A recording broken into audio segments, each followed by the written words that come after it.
Dan saya akan menanyakan perkembangan kasus penemuan jasad dalam karung langsung kepada Kasat Reskrim Polres Bekasi Kota AKBP M. Firdaus. Selamat siang Pak Firdaus. Selamat siang Mbak.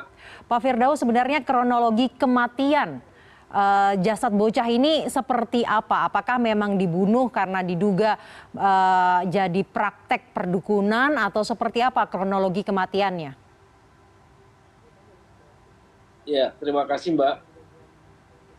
Terkait dengan kronologis kejadiannya, sampai dengan saat ini tim berdasarkan hasil penyelidikan diketahui bahwasannya korban dibunuh oleh pelaku dengan cara membekap wajah sehingga pernapasan mulut dan hidung tertutup, dan kemudian dengan menggunakan tangan kanannya mencekik korban sampai dengan meninggal dunia.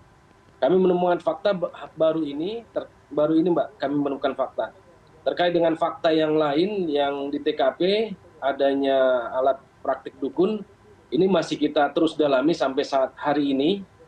Dan tim penyidik sudah melakukan pemeriksaan terhadap saksi M, yang mana saksi M ini berdasarkan keterangan pelaku adalah seorang dukun yang bekerja di TKP, di rumah pelaku, seperti itu.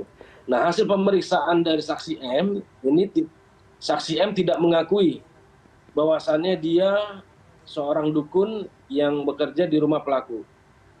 Malahan saksi M menuduh pelaku adalah seorang dukun. Nah, dari keterangan saksi M ini kami akan mendalami kembali, termasuk nanti kami akan lakukan konfrontir antara keterangan pelaku dan saksi M. Nah, seperti itu Mbak. Sampai saat ini kami belum dapat fakta apakah praktik dukun tersebut ada kaitannya dengan tindak pidana yang terjadi. Baik, tadi dibunuh dengan cara membekap dan juga mencekik. Alasan pelaku ini membekap dan mencekik apa ya Pak? Ya, untuk itu masuk nanti ke motif ya Mbak. Jadi untuk motif ini tim dari Apsifor sedang bekerja sampai dengan hari ini juga untuk membantu tim penyidik untuk menemukan apa motif yang sebenarnya ya oleh pelaku dalam melakukan kekerasan terhadap anak mengakibatkan meninggal dunia dan atau pembunuhan dengan disertai kekerasan seksual.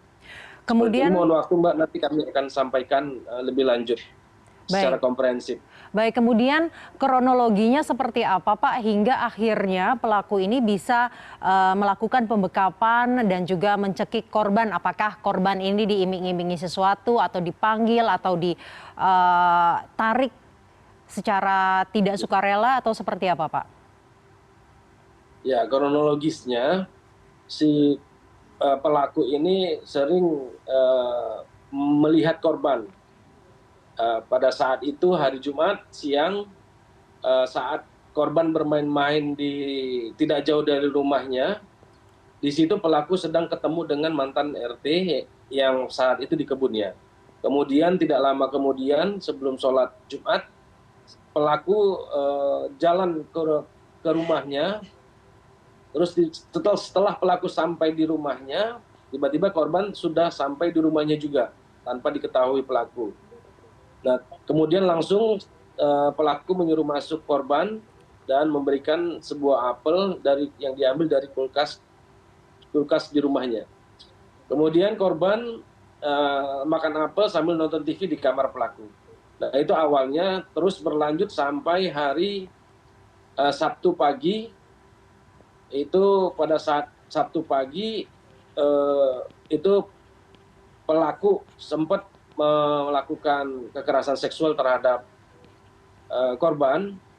Terus kemudian tidak lama datang orang tuanya ke rumah korban, yang mana memang orang tua korban ini mencurigai pelakulah yang menyembunyikan atau membawa lari anak